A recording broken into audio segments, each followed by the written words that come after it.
The slots, the tables, the wheels. Gamblers at the 3 Detroit casinos leave behind nearly $4 million a day. Every day. That may be bad news for patrons, but good news for the casinos and the city of Detroit. About $167 million total went to the city of Detroit. And that was just for last year. Roughly 10.9% of gaming revenue goes directly from the casinos to the city. The casinos fill out a tax return each day, and each day that's verified by auditors from the Gaming Control Board. And then the money, about $457,000 a day, is wire transferred to the city. From the time the first casino opened in July of 1999 through the end of last year, the city has cashed in more than $1.5 billion.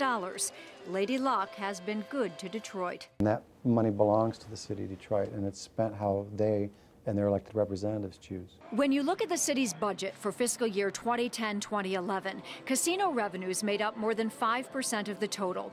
And Detroit casinos attract more than just Detroiters. Most players are attracted from a 75-mile radius. That includes places like Monroe and Toledo, Ohio.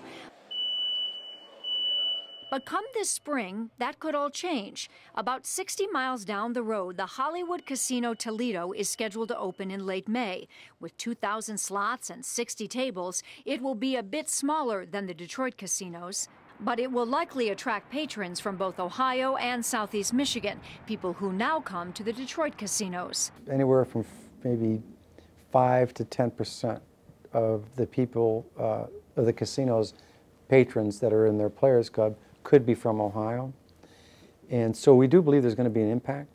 And workers are putting final touches on the Horseshoe Casino. It will open inside the historic Higbee building in downtown Cleveland even earlier in May.